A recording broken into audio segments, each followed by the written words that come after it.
Hey guys, and welcome back to Cultured Boys, a show where two guys just want to have a chat. I'm Nathan, and as always, I'm joined by Pepe. And once again this week, we have another new guest. It is the other half of the powered up couple. We have Matt. Matt, welcome to our stupid show. Thank you very much for having me. So, last time with Fliss, we talked about emotions in games, and that was actually a really interesting and tangent heavy recording. So I've got high hopes for today, Matty. I'm pretty sure you just spoke about what my thesis was in uni. Oh, I did bring that up in that record at one point. I said that it was PTSD for writing dissertations, because that's what we all wrote about in that class. When we thought we were going to be talking about emotions, I didn't realise we're going to be bringing back the traumatic ones. That's mainly what gaming is about. Well, this is an episode that's filled with firsts, because Matt's first ever time on our show. Mm-hmm. And also the first ever time we've had a guest that didn't have a topic they wanted to talk about. So we have to come up with something. I'm easy. I do whatever. You just go hey, Matt, do this thing, and I'll get on it. I don't even know what. I'm the worst at picking games as well for streaming. So to be fair, mate, we chose this topic because I think both of us have been to your house, and we can see what you got in there, bro. And well, not just that, even in games, I can't think of anyone else I know that is better suited to this topic than you. Exactly. So we've gone for the topic of collecting in and outside of games. For this guy, we're all weebs, aren't we? So how dare you? I think we're all not fully mentally grown adults that have too much disposable income. I feel like you were trying to find a nicer way of saying that, Nathan, and just went for a more insulting one. I think I'd rather just go with weebs. Yeah. Let's not sugarcoat it, you know. That's saying something if weebs is sugarcoating something. I know, right? Really when is that ever the sugarcoat? But yeah, like Nathan said, we're going to be talking about stuff in and outside of games, like whatever we like collecting, whether it be Pokemon cards, some mad Pokemon themselves, like in games, not real life Pokemon. I don't think they're genetically ready yet, are they? I don't know. I've still been testing, but nothing's come of it yet. In testing. Yes, I don't know about you guys, Mm-hmm. but at least me personally recently, even though we're talking about collecting, I haven't been collecting a whole lot, but that's because I finally got to that point where I'm like, I actually have no space. Yeah, I can't collect anymore without getting rid of something. I know that I feel like, because I'll stumble across something and I'm like, oh, this would look really cool, and then I'll be like, where am I putting this? And then that's kind of like the afterthought at some point. It depends on how much I want this product versus where the fuck can I keep it. See, I'm the opposite. I just go, hey, I bought this thing. Oh, there's nowhere. So when you do what is your process? Oh crap, I need to put this somewhere. Do you take stuff out and replace it, or do you just find, I don't know, more room somehow, just cram it on somewhere? What is your process? It's one of those ones where it becomes a case of I'll have stuff out and about for quite a while, and then all of a sudden I'll be like, right, time for a change up. Let's swap everything out. Okay, yeah. I used to have all my amiibos, those old collectibles, on a shelf, and now I've only got 2 or 3 of them that I actually like. Yeah. So it's almost like cutting it down bit by bit and going, actually, I do like having this on display. Don't so much like having that on display. Mm-hmm. That's kind of how I work it in terms of real world. I mean, I've got a house full of crap, so. Yeah. That's the perfect way to describe collecting stuff after a while, isn't it? It's just I've just got lots of crap. See, I end up I feel like a lot of my stuff, I end up stacking things. Oh, mate, yeah. So the thing I have the problem with right now is that I've got a bookshelf in my living room, and that is that's full of Switch and PlayStation games, and slowly but surely that shit's filling up a lot more than it used to, especially with I don't know, Switch is pretty much well in its stride right now. Loads of games coming out for that. PS4 had loads of, and I'm slowly getting more and more PS5 games. But the thing is with that, slowly but surely everything's filling up, and it's getting a little bit on top of me. It's okay, I need, and figuratively and literally, it's literally getting on top. It's everything's piling up, and it's just becoming a bit stressed. And I'm trying to figure out whether I need to buy more shelving, to put these things, or do I need a new place to live? That's where the bigger problem starts, right? Is because you're like, you fill up one whole thing, one whole storage unit, whatever it may be, of stuff, right? And then you're like, cool, I want more stuff and I've got some more space. Do I buy more furniture to fill up with more shit? Or do I stop and be a responsible adult? And I never picked the second option. That's how I got to where I am. But like, I've got like 3 bookshelves in here. Yeah. The only thing that doesn't have stuff on it is my desk, but that's because I had to make the conscious decision not to clutter my desk with shit. Oh, I've gone the opposite way. I've literally just gone. Oh yeah, I know. Your desk is like more knickknacks and tat than Computer. actual like computer setup. Yeah. Oh, I've got a bookshelf, 2 like nice little display things on the wall, and then another just shelf of knickknacks. But the bookshelf, the only books that are on it are ones from D&D. Other than that, like the bottom level of it is all board games, and I have so many board games. I've collected board games as well. That's a real problem. I have boxes of board games that I just haven't played. Like which were like kind of ones? Like, so when you say you have a ton of board games, like approximately how many? Like, and what ones? So I've got one called Etherfields, which I actually kickstarted, and I've never gotten to play yet, and that's huge.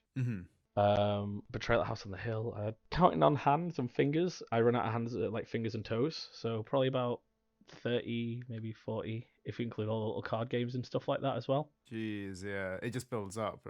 Jeez, that is a lot.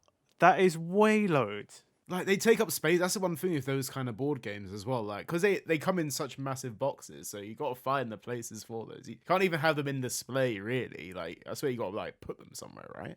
Have you ever seen pictures of other people's like board game collections? Like sometimes it's like for some people's collections, they need like a whole nother room or whole nother house or something just for the board games. That's like how much space some of these things take up. It's kind of insane. Yeah.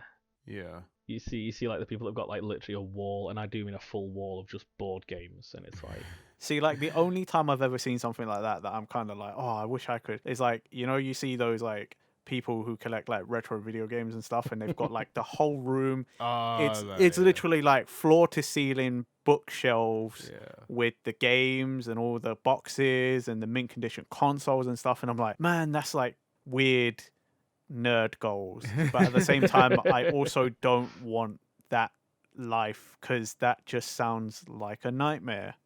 Also, it looks incredibly expensive. yeah, definitely. I think my favorite kind of setups that I've seen are kind of like was you know the guy that created Bayonetta. I can't remember. Is it Kageyama? Oh yeah, Kamiya, yeah. Kamiya, that was it, my bad. And Sakurai. When you see their setups, you fucking just see it, like, it looks so fucking stylish. They've done it in a really stylish way, in the way that like they have like every single console basically there. Yeah, I remember Sakurai's from the directs when he was doing them at home, and how that looked. Yeah. Like his place looked clean. If No. you know, like, proper, It's proper nice. It's like, you know, like when you like a picture, like, oh yeah, what's a gamer's collection look like? You just think of like, shit, it's just everywhere. Like everything's busy, clutter, but like that is so fucking Marie Kondo'd the shit out of. The fact I feel like that's something that comes with age, though. Like, you know, when you get a bit older, you're like, nah, it needs to look cleaner than that. Because you know, when you like start collecting shit and you're a bit younger, you're like, it goes here, that's fine. Because you're just gonna collect more shit, but then you get to a point where you've got too much shit, and you're like, right, I need to make this look nice now because this cannot stand. It's like with like cable management and shit, you know, like yeah. I'm sure that. I'm so bad at cable management. Oh mate, I'm still at that point where I'm still trying to learn. Like I've just got a mess of spaghetti underneath my desk. Like you can see all the cables go into this one thing. The only reason it looked kind of neat is because my new desk, my cousin helped me build it, and he like cut a little thing, and he got one of those like desk flap thingies. Oh yeah, the ones where you like pop it through at the back. Yeah, literally. That's as clean as it looks. So the top of the desk doesn't look too bad, but you look underneath and it is just the horrendous mess of loose cables and spaghetti. Like it is just ugly as shit.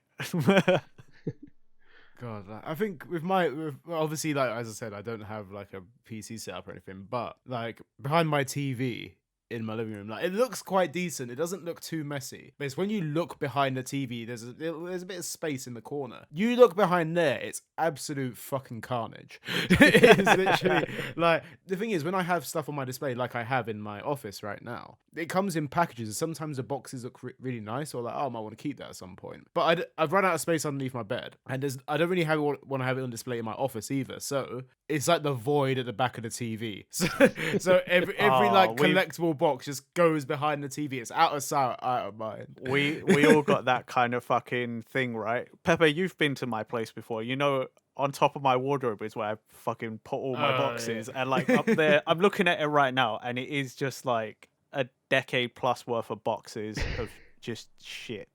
All sorts of fucking old loot crates from back when that was a thing, like my automaton packaging, my Switch box, like I got all sorts of shit up there. Like, See, funnily enough, packaging wise, I don't collect packaging. I literally throw it out, but Fliss is really big on like, oh, this box is really nice, and I'm like, it's a box. for me, it's not that I'm like, oh, the box is nice. I'm like, at some point, I might move, Yeah. and I don't like the idea that I'm just going to have to wrap this thing up and hopefully it survives in the move. So I'm like, maybe if I put it back in its box, it might survive a little better.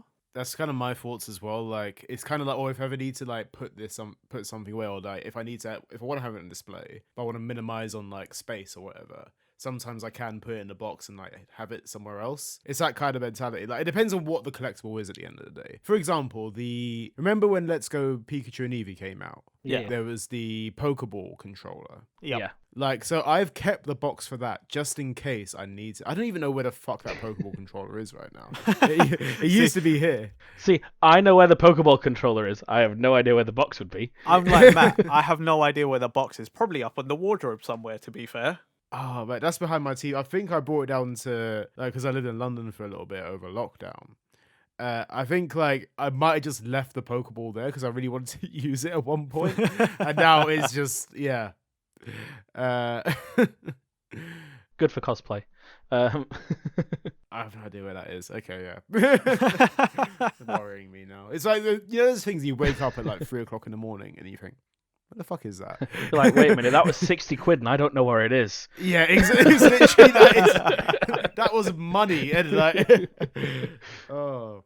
The only thing that haunts me like that is one year for Christmas, Pepe got me this Goku figure or statue, and I really loved it. But because of the fucking boxes on the wardrobe, I'm pretty sure I told Pepe this already. Mm-hmm. So one day I was like going into my wardrobe and I heard a box fall. Mm-hmm.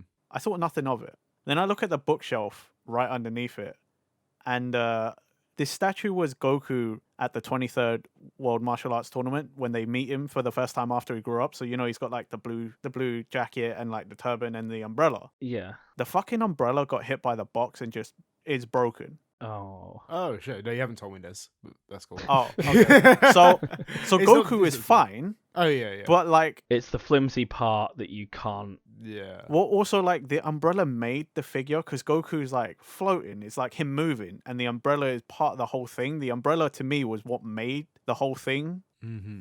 And it's been fucking broken for so long that I'm like, that haunts me because I couldn't bring myself to get rid of the thing. Yeah. Because it was a Christmas gift. Pepe got it for me, and I was like, the only way I get rid of it is if I replace it. Mm. But I've not found another one for a decent price. And so I just have this fucking Goku with a broken umbrella. I tried to fix it with super glue and shit. It didn't work. And like, I've just been staring at it for like a year plus. Just being like, how do I break this to Pepe? I stare at it all the time, and I'm so heartbroken because I'm like, that's actually one of my favorite collector pieces. Man. Like, I used to look at it and be like, man, this is a cool figure or statue. And now it's just every time I'm like, God, I hate myself for putting all the fucking boxes on the fucking wardrobe. God damn it. No, I do get that. I completely get that. It's heartbreaking because obviously when you have a figure that you like and it's fucking broken, you're like, fuck me. Like, I want to have it on display still, but like with me, like I had a very similar experience when I was at uni first year. I bought an Eneru from One Piece figure, like the really collectible ones, the POP figures. Yeah. It was out, so it didn't have the box with it, but it was in the laminate casing. Okay. Weirdly enough, so it didn't have the proper box, but it's outside a box. It was 50 quid. So I was like, it looks really good, and it's like a high quality figure. I'll get that. So I got it, and I put it in display when I was at uni. And I came back one day, and the thing overbalanced, Oh. and so it fell down. And annoyingly, the figure is still there, but the foot broke off. Oh, that's a hard one. Again, the super glue has kind of solved it, but my problem with that is, But you know. I just can't. I have the fear of actually putting it back up again. Yeah. Just in case it happens again. Because this thing just overbalanced. Like, that's the thing, that you couldn't just stand it up, it just literally fell. Like, even though it was on the stand and everything, it was on the standee that they give you. Like, it just fell. Ah, that sucks, man. I'm trying to think. I definitely have a few because I had when I was first in uni, I changed houses after like the first term, and when I say that, basically they were like, "Oh, you're leaving. We're just gonna." I was in Manchester, obviously living down in London, and I'd gone to Manchester for Christmas. And when I came back down, they were like, "Oh yeah, because you were moving out, we just shoved a ton of your stuff in bin bags." And I was like, "Oh, thanks for that." And a ton of stuff went either missing or got broke. Oh, sure. Oh, that sucks. But the one that really, I still have it, and it's I actually bought it when you were there, Nate.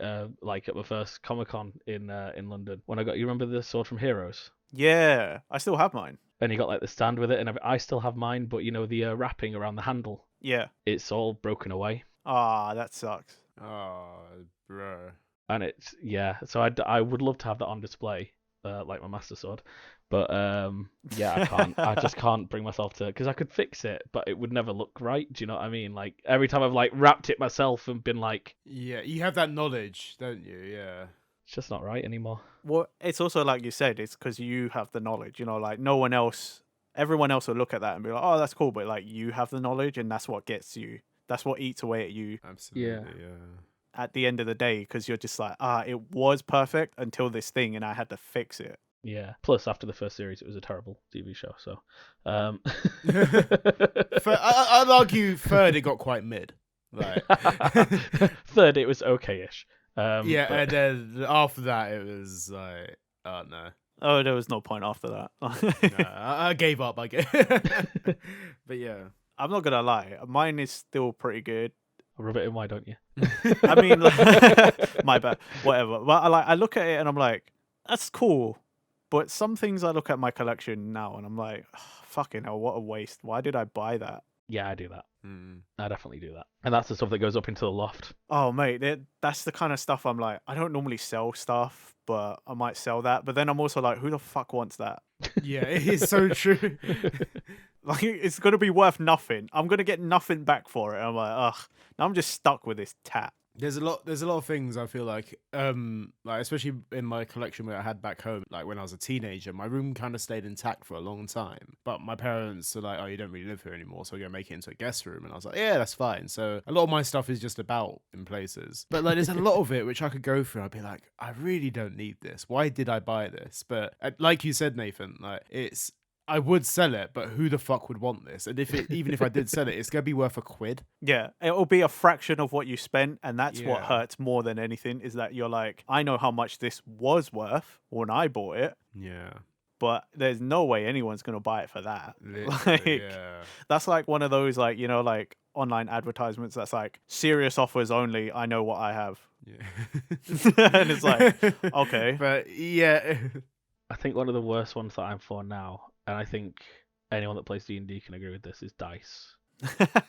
I'm a really big, like, yeah, this year I'm like trying to get into making my own dice. That's how much I like dice. Yeah. Oh, cool. Oh my god. So I think that's a big one as well. It's just, and believe me, you lose dice like no one's business. I mean, that kind of makes sense. They're like Yeah. small objects that you fucking throw, and of course at some point they're gonna like roll somewhere that you can't get to or whatever, or they disappear. I swear sometimes things disappear into like a black hole that you didn't know was there. Oh, when you're playing with other people as well, like sometimes they look so similar to each other that you're like, oh, that's clearly my dice, and it's not. But you don't know, and the other person's like, yeah, that's clearly your dice, not mine. Because I've definitely got other people's dice. I'm sure they've got mine. It's memories. Like them. So with the dice thing, out of curiosity, like you say you collect a lot of dice. Is that true? Yeah, so So you start off with obviously your basic sets of like 7. They're called polyhedral dice. Set of 7 different dice in a ton of different styles. But like I've got gem dice, I've got metal dice, I've got more than one set of metal dice actually. Yeah. I've got specific personal made dice. Like where I've gone on like Etsy or something like that and been like, that's a cool set, I want one of those for me. Dang. That kind of thing. So yeah, it's pretty addictive. On a scale, like, because that's the thing, because it's kind of like when you think about it, it's kind of like trainer collecting. You can buy like an average pair of trainers, but you can get like some really cool limited edition, like really cool trainer. Is there a similar concept with dice in the fact you can get some cheap ass dice, and then I would say yeah. what's the most expensive dice you can get? There are sets you can get that cost like, but they're literally cut from gems. Yeah. Okay. You can be looking in like hundreds for like really like precious dice kind of thing, like precious gem dice. But by that point, I'd argue why bother? Because you're gonna be too scared to fucking use those, surely. Yeah, exactly. Like for me, you can get a set for like £5. Do you know what I mean? Of 7 dice. Yeah. Yeah. And they work fine. Like it's not like they don't work. They still work the same as every other dice. But when you play in a game like D&D or something, or role-playing games, tabletop role-playing games, you start getting really superstitious because if you start rolling a dice and it always rolls badly, you're like, I'm never using that dice again, which means I need to replace that dice. Ah, okay, yeah. I never thought of it like that, but like, it's... Okay, I know that for sure. I used to watch like D&D on YouTube, and they were always like swapping dice out because they're like, nah, that one's cursed. That one's got the bad juju. Like, I'm only rolling ones. Get that out of here. Get the next set in. Speaking of though, like we've been talking about a lot of collecting to do with the real world. What about video games? Because I know that's one of the major ones that you brought me in on. Yeah. So the reason I wanted to bring Matt on is because, again, out of anyone I know, most of us are like, oh yeah, there's some collectibles. If I happen to come across one whilst I'm playing, I'll pick it up. But we don't often like go out searching for them. Matt is honestly one of the only people I know who's like completionist in that way. And I just kind of... Yeah, twice I've collected all the feathers for Assassin's Creed 2. Yeah, see, like it's stuff like that, and I don't think I've ever tried to really get to the bottom of why you do that. And I just think this is like not in a bad way, but I've always just been interested in like the mindset of like completionists in that sense, because I just don't get it. Like, to me, I have the intention to do it, but as soon as I start doing it, I'm like, no, this is a ball ache. I'm not doing it. So for me, it's definitely a case of... It is a case by case. I wouldn't say every single game I ever go into, I'm like, I'm collecting everything in this. It does depend on if I enjoy the game, because if I hate the game, why am I going to spend more time playing it? Do you know what I mean? Logical, yeah. Makes sense. Yeah.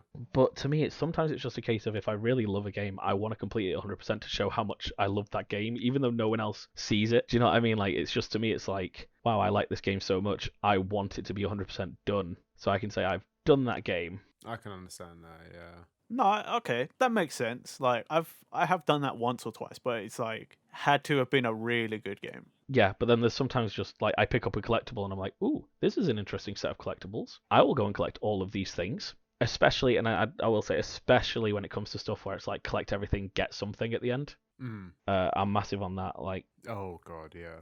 Fair enough. But I mean, that makes sense because it's like, for all your hard work, here's your reward. Whereas, like, you know, some of the collectibles are just like, oh, you did it and there was nothing. Yeah, like, that's it. Like, why would you want to do it? Like with Pokemon, where you collect them all and you get a certificate that you can't print off, and you take a picture of and send your friends. Pepe. Literally, wow, get called out, man. For context, this literally happened about, was it 3 hours ago? Put in the WhatsApp group. Well, got that certificate. But you get the shiny charm though, and that's the payoff, right? You get the shinies. You get the shinies. Oh, and literally about an hour later, I forget that fucking got a shiny Heracross, didn't I? Yeah, nice pink Heracross. You ever gonna use it? Yeah, it's in my party right now. Yeah. I'm training up. I'm literally training up. I'm literally... Yeah, but like, are you gonna get a shiny Pokedex? Like, are you gonna collect everything shiny now? Nah, absolutely not. No, absolutely not. Well then, like, so what's the point? I want to collect my favourites that are shinies, because right now I'm in the area of Scarlet and Violet, where there's a shit ton of Sudowoodos, right? And I'm most definitely going to try and find, emphasis on the try, a shiny shoulda woulda. Like shiny. God. A shiny shooter. He's so A excited. shiny He's shoulda. so excited he can't even say it. I'm going to do it. This I've been doing this all day, looking for this fucking shiny. You're so Shiny you're so Sudowoodo. Like, bruh, it's like a minor tongue twister. Shiny shoulda woulda. I was just gonna say, I think the most recent thing where I've done like a massive collectathon, Yeah. Red Dead Redemption 2, because I stopped playing that at a certain point because I got very depressed. I hate when animals die in games. I'll just put it that way. But I went about and I literally found every collectible, every hat I could wear, every mask I could wear, every gun, every weapon, to the point where I was like, oh, it's really cool that I've got all this stuff, and I'm like, I only wear like one outfit and one hat. So there's no point in it. But like, it's kind of like what you said though, like in the way that like if you love a game so much, sometimes you will just do the most mundane things, just keep playing it at some points. Yeah. Like I find that like at times anyway. Yeah, it's just Everyone's surely done it at least once, right? Like you just had that one game that you're like, I can't put it down and there's nothing else to do, but like I just want to keep existing in this like world for a little bit longer. Yeah. I think like I say the first God of War, the like God of War remake. 2018, yep. 2018 God of War, that was one where I was like trying to completion it Same. before the final boss, like trying to fight the Valkyrie Queen before the final boss. Funny enough, the new one is also one I finished the main story and I'm actually gonna go back once I'm completely done with Pokemon to like do all the side missions at least. Like I probably won't go for all the collectibles, but like I do actually just want to be in that game some more. Guess what I'll do? I'll get all those collectibles. I'll get a guide. The thing is, I will search for them, but eventually I will just be like, I need a guide. Because that was gonna be like my next question, because you know some people are like purists. Mm-hmm. They're like, no, I will find it just by sheer luck or whatever, determination. I go purist to a point because there's definitely games where collectibles, it does annoy me, but I understand why they do it, is where it's like, oh, it's locked. If you don't get it at this one point, you can never get it. You never get to complete that thing. Yeah. That is, worth it. Coming to mind, Stick of Truth, South Park, the Chim Pokemon in that. There's like 3 Chim Pokemon that if you don't get them during a specific mission, locked out, and you can't then 100% the game at all. Dang. Jeez. Because you need to like, because that is just a collect a lot game as well anyway. But you need to like collect all the Chim Pokemon to get the Chim Pokemon CEO as a friend on whatever they call their Facebook thing to get an achievement for that. Do you know what I mean? Yeah. I think it's called like Bigger Than Lennon or something like that, or More Popular Than Lennon. But if you don't get one of those Chim Pokemon, then that's it. You're stuck at like 98%. And I think that really does my head in as well. Is like if I'm very close to finishing a game, unless it's got multiplayer stuff on it, I will say, because multiplayer trophy hunting is just killer. It's not fun.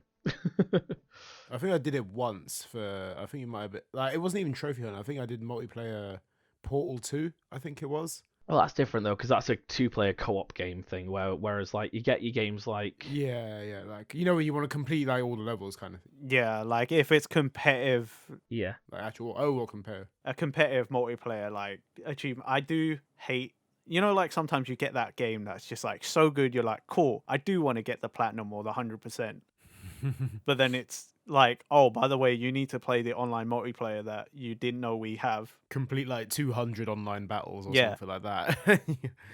You need to have done like 500 hours, like prestige a million times or whatever it is called in whatever game it is. You know what I mean? Like, do all of these, get like this many kills with this weapon and that weapon and all the weapons. Is there's so many like hurdles in that. You're like, you literally want me to be playing this for the rest of my life. I like it, but not that much. In a game called Tom Clancy's Ghost Recon Advanced Warfighter, you had to be top of the leaderboard in the multiplayer to get that achievement. Oh, fuck off. Wait, really? Yeah, to get an achievement. Fucking hell. Fuck that shit, man. That's bollocks. Yeah, that is not fun. And the thing is, right, yeah, if you were like the first person on that game ever, sorted, no worries. Yeah. But it's still going out. And the thing is, no matter how good a game is, eventually, if it's got online stuff like that, eventually the server goes down. Absolutely, yeah. Eventually, they go, we're not making enough money anymore, shutting that server down. And then, again, you're locked out of it. you're not going to get that achievement done. And that's why I kind of ignore multiplayer ones. Like, there's definitely times when it's like in Overwatch, I'll be like, oh yeah, I want to get this achievement because I play this character all the time. But even then, some of them are absolutely atrocious on that. So,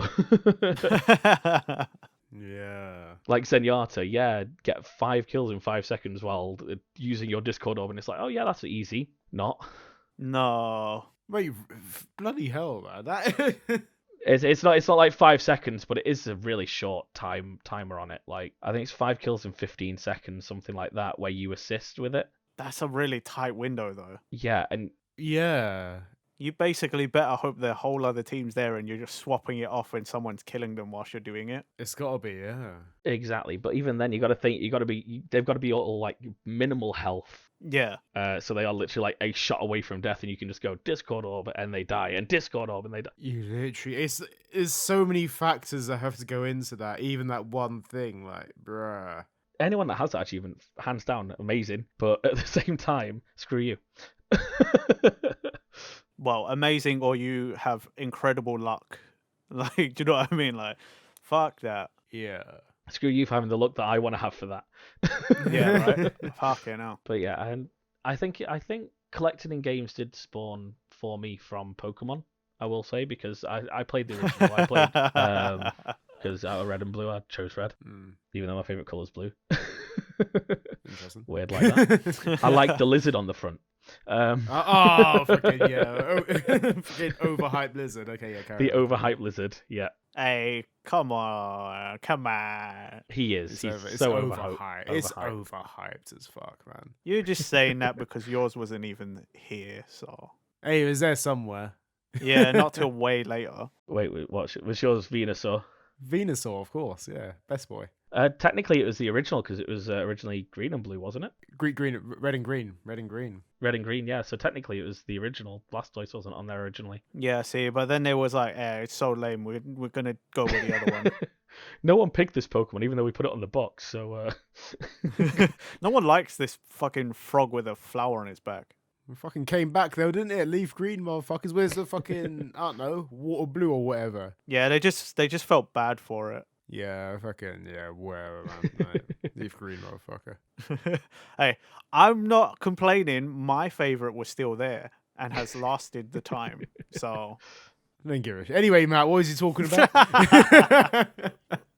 it's kind of connected from gaming into real life collection because obviously playing through that game when you're a kid, you find your favorites, and I know parents didn't fully understand what it was, but at the same time they can tell when the kid's into something. And I got a Pikachu plush that I had for years, to the point that I remember off the top of my head it had a scratched eye, like because it had like the highlight in the eye of the white, and one of the eyes had gotten scratched, and obviously it had removed that, and that was one of the things that I lost during the move, like after my first term of uni. Oh man. Oh. And I was sad. I was distraught. Yeah. And then I came back to Manchester, and it must have been about 2 years after I moved back after uni, and I went to the Manchester Comic Con up here, and I literally found the same plush with the same missing highlight in the eye. Wow. And immediately just bought it. Like, didn't question anything. Wait, so it literally, yeah, I've still got it. It goes like, it's one of the ones that goes on my Christmas tree and stuff like that. Oh, okay. On top of my bookshelf with all the other Pokemon plushes that we have. Oh. Yeah, so that's one of those things where it's like, I think that even obviously during university, Nate, I used to do collecting in games anyway and stuff like that, but yeah, you've been doing this for a long time.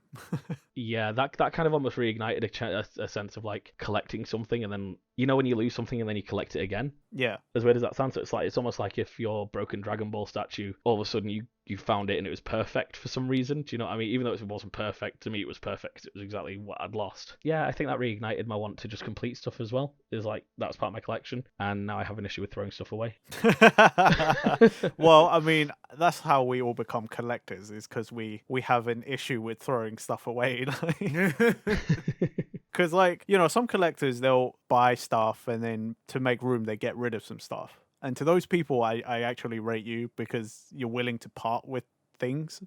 Yeah, I've never brought myself to be able to part with it. Even if I've got something mint condition, I know it could get more money than what I paid for it because it's just like one of those kind of things. I'm still like, no, but this is mine. Like, if you want one, you can buy it from someone else, but not mine. Is that partially though? Is part of that the memory of buying it yourself as well though? Does that crop up like you're like I remember buying this because I did this or? No, for me, it is literally just like, no, this is mine. This is my item, and it shall not leave my possession until I die. Goblin mentality, yeah.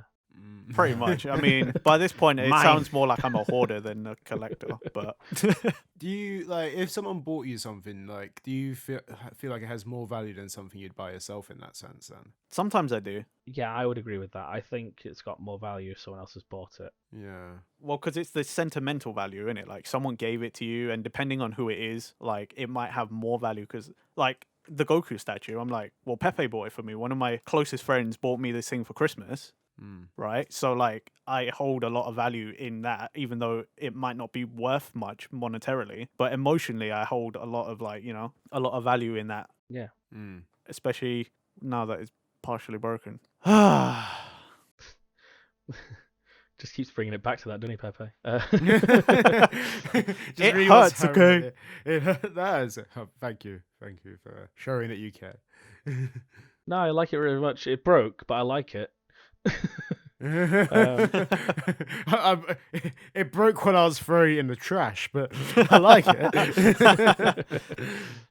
I think another thing that just triggers collection is obviously I don't know if you guys have ever gotten this when someone's gotten you something and then all of a sudden you look at it and you're like, oh, there's more to this. Oh, I have done that with another Christmas present. I've definitely done that before. Yeah, another friend got me a different. At the time, it was when Super and Resurrection F just came out, and I was obsessed with Super Saiyan Blue. And a friend got me a Goku Super Saiyan Blue statue, and I was like, "Oh man, this is so awesome!" And then I found out there was a Vegeta that goes with it, and I have been looking for that forever. I think I've been looking for about 4 years, and I haven't seen it for a decent price, so I just never picked it up.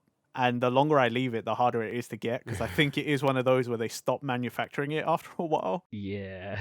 Yeah. So I'm like kind of forever stuck in that sense. Does that leave you with some kind of emptiness? As bad as it sounds, and as bad as that question came out, kind of yes. In a way, like, it's not so much emptiness, but when you're just like, I know it's incomplete. Yeah. I just know. Yeah. It's like having a jigsaw and not having the last piece. Exactly, right? You're like, it's cool that I have the Goku. But it'd be cooler. Like, Goku and Vegeta stand together, and like, it's like, there's no Vegeta, so it feels a little like off. Even though I don't have any space for Vegeta, but I still want it. One of the few that I can think of like that is, and it wasn't me that bought this. This was Fliss, and it was the Persona Funko Pops, because they only brought out like Joker, Morgana, Panther, and I just know it was Ryuji Skull. I think he's called Skull, isn't he? Yeah, it is Skull. Because I play Persona all the time, obviously. It's a very contrast to the last episode. I know, right? But yeah, carry on. But she literally, she got 3 of those and then searched for ages for the last one. Because she was just like, I need to complete that. And I understood. And it was me that was like, hey, I found this. And she was like, you can buy it now. But I think that's part of it as well for me now is making sure that, because she also collects stuff, obviously, because we're all weebs here. Yeah. Sorry, we're all people that collect stuff and haven't quite grown up, as Nathan would put it. Absolutely. Yes. But yeah, it's also like making sure that she has stuff that she wants and wants to collect. Like one of my favorite things we've got, and this is purely from like the Pokemon trading card game. You could get like the Pokeballs that had like 3 packs of like card yeah. Oh, what are the tin kind of ones? Yeah, like the little tin Pokeballs. Yeah. We've got a 1, 2, 3. Literally in my front room, we've got a Premier Ball, a Heal Ball, a Great Ball, an Ultra Ball, a Pokeball, a Quick Ball. So you're trying to collect all of those? Oh my goodness. And a Heavy Ball. Those are the only ones that I've seen so far. I've never seen a Master Ball one, but they're so good for storage as well. Because whenever my headset needs charging or anything like that, I put like the little USB, because obviously it's a wireless headset, I put the little USB stick into one of them because I know it's there then. It's like one of the few things that I've gone, hey, I've collected these and they've been useful to collect. At least they got some use, because I know some people probably would just have those and not put anything in it and just look at them like, yeah, look at my Pokeball tins. They're so cool. That's it. You know what I mean? Like, I mean, they had a reason to be bought in the first place, as you know, with the Pokemon cards. They were needed. yeah. I mean, there was that, but at least you're like reusing them. Yeah. I know, because lots of people probably wouldn't have. They either throw them away or they just have them there and they're like, yeah, I did a thing. We've got like 3 of them on a little side table, and then in front of my TV, because this sounds really like I've got tons of money and stuff, but I don't. In front of my TV, I've got an Ultra Ball and a Great Ball, and in front of her, she's got the Premier Ball and the Heal Ball. Oh yeah. So it's just like, little things that we can put stuff into. And I think stuff like that, stuff that's collectible but also useful afterwards, is really good. I mean, as much as I love figures and standees and Pokemon cards and stuff like that, and swords, which have no use after you buy them other than to be displayed. Yeah, exactly. I've got like 3 swords, and I'm like, yeah, Robert comes in here, I'm going to show him my collection. Not in a cool way, I'll be like, look at this is cool, right? It's not sharp, but I'll cut you. It's not meant for battle whatsoever, but it's like that whole thing of like, it's the old adage, and it like where the weeb's like, oh, when the world ends, I'm gonna be so cool, I'm gonna walk around with a duster and a katana, and it's like, no, you're probably gonna be a zombie in like 5 seconds. Yeah, you are not gonna use that sword at all. Unless you've got a whetstone to sharpen that sword with, you're fucked. Wow, that's like it's like deja vu. That's from last record with Fliss. Really? Yeah, we did actually talk about fucking swords and zombies. We did actually, yeah. Great minds think alike. I guess. I mean, this just brings into that whole thing that you used to believe that we were the same person. So, what do you mean used to believe? But no, like stuff where it comes in. She's not like, here now, is she? She was sleeping in the back. You might be able to hear snoring on the pickup, possibly. But stuff where like you mainly get it with like Pokemon cards and Yu-Gi-Oh sets, and I know that when we went to Affleck's in Manchester, like that shop that had all the tins and stuff like that. Yeah. That cards come in. I think they're one of the best collectibles in a weird way. Like I say, just because they're actually useful after you collect them. And with those ones as well, like the ones we saw in Affleck's, they're kind of cheap, from what I remember, right? Some of them were and some of them weren't. I think it's all about just like, yeah, I think it depended on how like widely available they were and stuff like that. Yeah. Because I remember seeing the Yu-Gi-Oh one, and I was like, oh, cool, they have the Yu-Gi-Oh tin. How much is it? And I was like, oh, it's actually relatively cheap. Then I realized there's no cards in it. And I was like, I don't need I did the same this. thing. Yeah. I did exactly the same thing with a Pokemon. I was like, oh, cool, Pokemon tins. Oh, it is literally just the tin. Yeah. Oh man, but that's the one thing with Pokemon cards as well. Like I feel like we talked about this before, definitely. But like, it's the fact that like back in the day, I think it was like, oh, I want to try and collect all the cards or whatever, and it was like your parents even got invested in it. Oh, we'll get you a binder or whatever, and we'll help you collect it. Yeah. I don't know, mine did anyway. I don't know. Mine did. Mine did, yeah. Yeah, exactly. Yes. I remember my mum brought me a binder from work, like just a clear, like a massive A4 binder. Oh, like a work binder. Yeah, like a work binder with like card slots in it. That was like for business cards and stuff. But it had nothing on the front, and I had like the Pokemon art studio for your computer where it was like, oh yeah, I know the one. Yeah. And I printed out a thing for the front of the binder that was like Matt's Pokemon collection. Oh, bless. I was so cool. I had all the friends. I mean, did anyone actually know how to play that properly when they were younger, when we were actually collecting it as well, or? I did, yeah. I learnt through a friend in the neighborhood who basically taught me by destroying me game after game, and I had to pick up the rules as I was losing. Kids teaching each other trading card games. Yeah, that's... See, I learned from... I don't know where the fuck I got it, but it was a CD-ROM, which is a Pokemon trading card learn how to play. Wow, that's so weird. And it's a trainer academy thing. And literally, you just put it in your PC, and it tells you how to play the game. It sounds like something you might have got in a cereal box or something. Yeah, like back or in like the day, on like the front of a magazine, discs. like a Pokemon magazine or something like that. Yeah. My best guess is that I may have bought a kind of structure deck or like a basic And trainer it came thing, with it. and it may have come with it. I think that's where it came from, Yeah, that might have been. but I'm not entirely sure on it. But That's probably actually the most logical choice. yeah, I learned from the Pokemon trading card Game Boy game, which was so hard to play. Yeah, that was impossible. Except the same neighborhood kid who taught me how to play it, I lent them the cartridge, and then it came back and they beat the game, and I was just like, yeah, I beat the game. It's my cartridge, so I beat the game. Was this the same guy? Was this the same kid that like came to school and was like, yeah, I've got you 3? No, but it's the same kid who traded me a non-shiny card for a shiny card. Oh. And then when I told people at school, that's when I learned the word con. Oh, sad times. That is quite sad. Yeah. In fairness, I think I did once con someone out of a good Yu-Gi-Oh card for a really bad one. It just happened. I don't know. It's one of those ones. Like, it depends on how much you value that Yu-Gi-Oh card, though. Whether it's like, is it good in terms of playability or is it good in terms of rarity? Because sometimes, or does it just look cool? sometimes it literally sometimes is. Oh, that was one's from the anime, and they don't want it. Can I have it? And then it's like, okay, yeah, just give me whatever.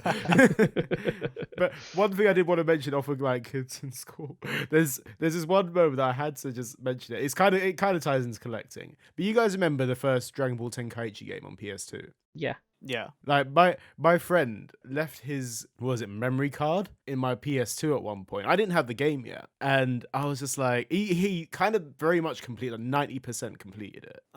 And I was just like, he left it there. And he was like, oh, can I get it back? And I was like, sure. And I hadn't had the game yet, but I knew I was going to get it at some point for Christmas or whatever.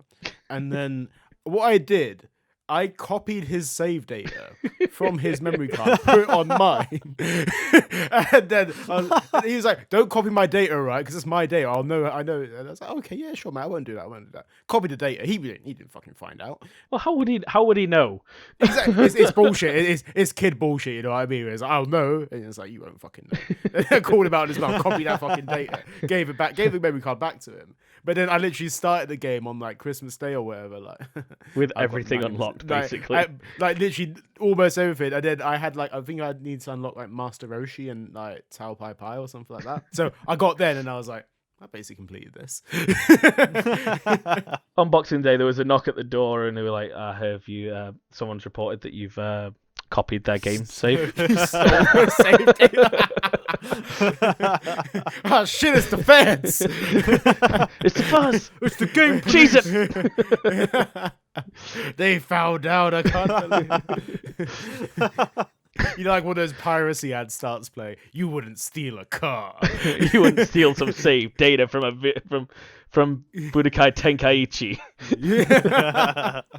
But yeah, like that's the way that I kind of skipped over collecting and then just also cheated and kind of made it my own. So. my worst version of that was the original Zelda Ocarina of Time when I was playing it on N64. I was not very good at gaming when I was a kid. Like that came out in 93, something like that. So I was still quite young. My brother had gotten all the way, and he was 8 years older than me, so he got all the way to Ganon's castle, and I went and completed like the 6 different like little trials without realizing that the game would save when I leave. Oh. Because I was like, yeah, I did it. And then he came on, like he'd gone to camp and he came back and he's like, what? Why the fuck did you do this? And I was there like, I didn't do that. Of course I didn't do that. Why would I do that? And he's like, no one else here plays video games, Matthew. So I stole his Ganon's castle, Ganon's tower. I'm sorry, Mark. Oh man, that is incredible.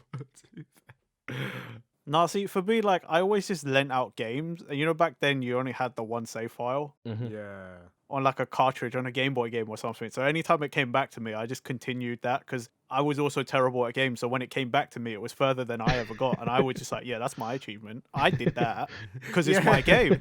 So basically complete it for you. Whose name is on the profile? Mine. Well, you know, luckily, like, a lot of them back then, you didn't have that ability, so it was just save file, save one or whatever, or just save, and you're like, yeah, that's me. I did that. But have you ever had it where like you lent a game out and you started it, and then you're like, okay, yeah, just play it and just give it back to me, and then you came back and the fucking all the data's gone? Yeah. Yes. I've had that before. That's like there's two-way streets in that kind of thing. Because I remember, like, I think I definitely told about it before, but Dungeon Dice Monsters collected a shit ton of that. Fucking started playing it like on a school trip. I didn't have someone for like, what was it, 2 hours? And then fucking come back, all my fucking dice are gone. Had to fucking start the whole game again. Like, motherfucker. Oh, mate, same. I went on a school trip, you know, like your residency trip, like you're 1 week away in year 6, right? Yeah. I gave out a Crash Bandicoot on Game Boy. Came back to me. Someone had basically gotten to where I got to, but they also deleted my file to get there.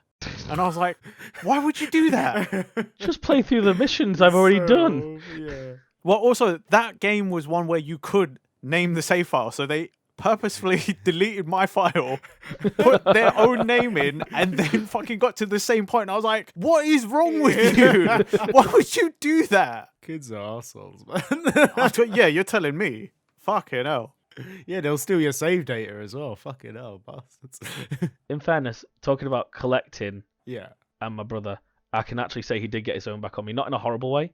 So I think it was Pokemon Yellow. I was obviously young, so I loved Butterfree, even though it's a terrible Pokemon in the long term.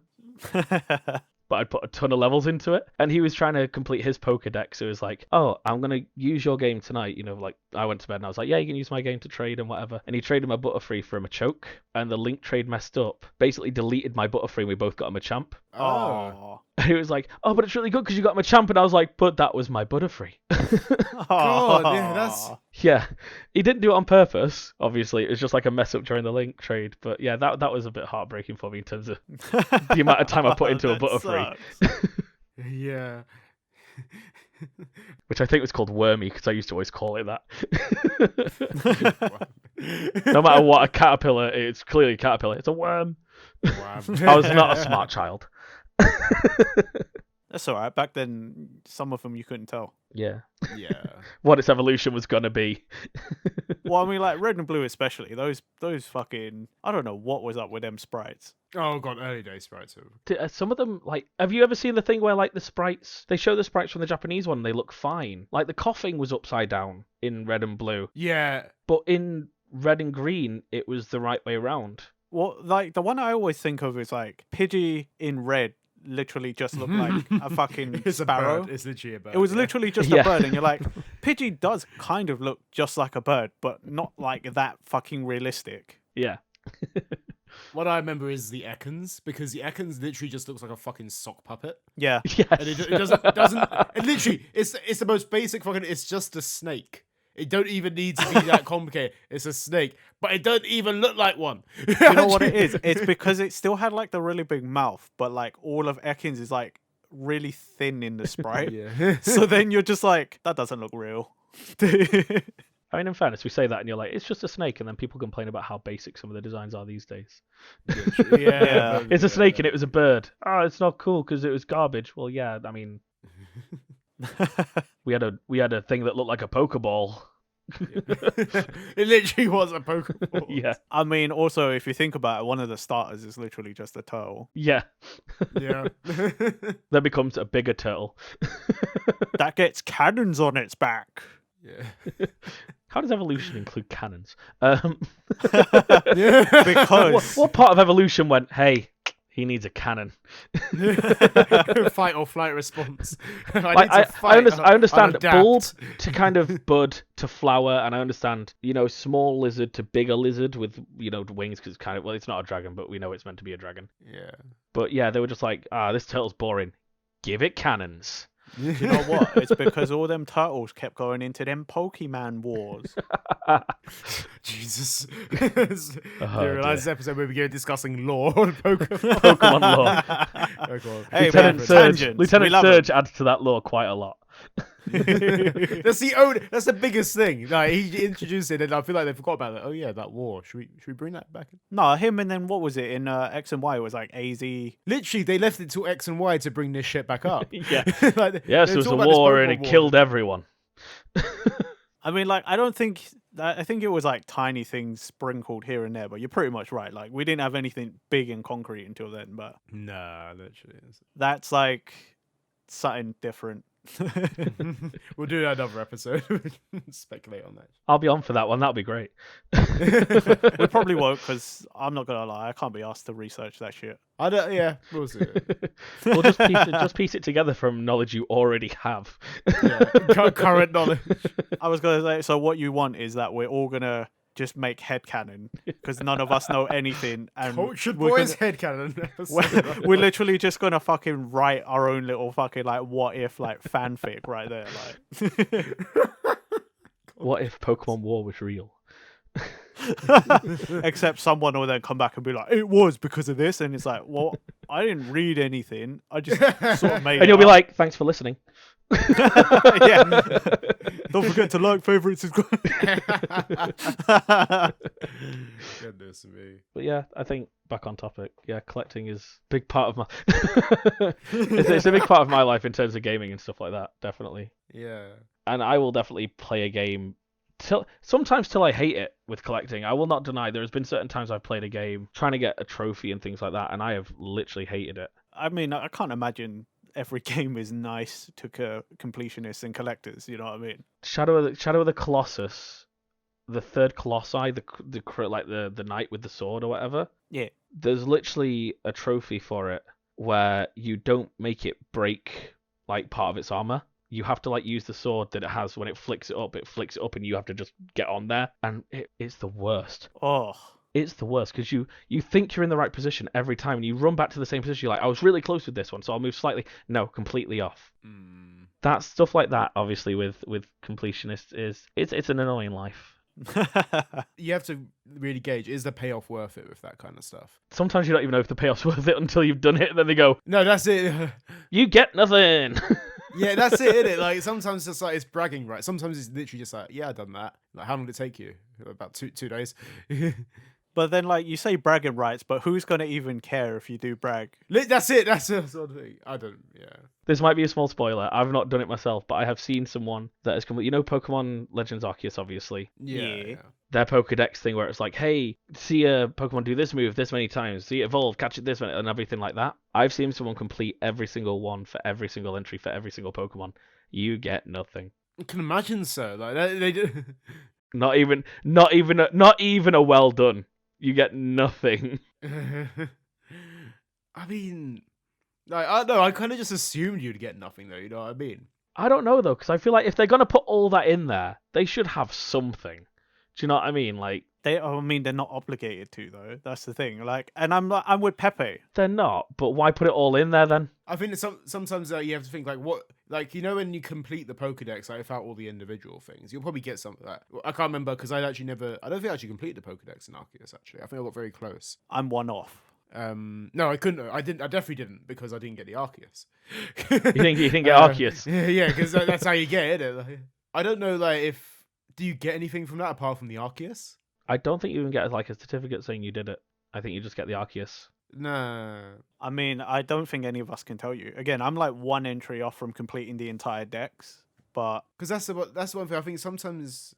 I'm like, didn't even do like the third Pokemon like God thing, so I really dropped off that game quick.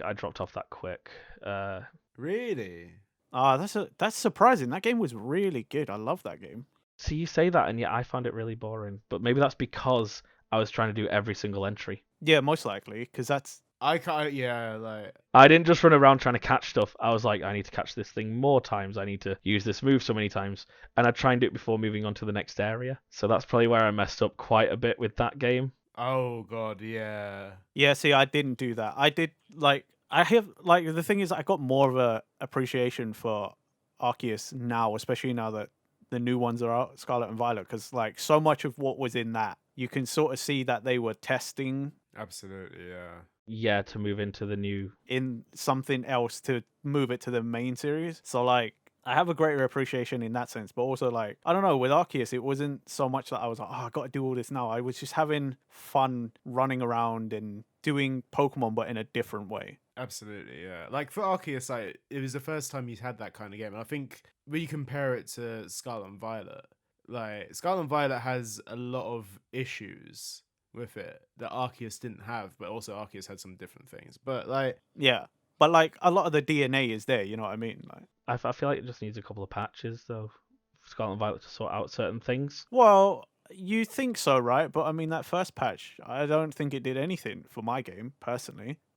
So I don't know how many patches it's going to take. It made the Pokemon actually look like they're sleeping. So Yeah, it made them close their eyes Oh, yay, great. Thanks. instead of laying dead on the floor. Yeah, but what about my fucking, like, frame lag?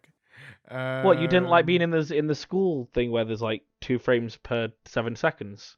No, I actually loved that because I thought that was hilarious. That was amazing. I think some of it is. I think it's like just seeing stuff in the background that's moving like a fucking slideshow. I think it's jokes.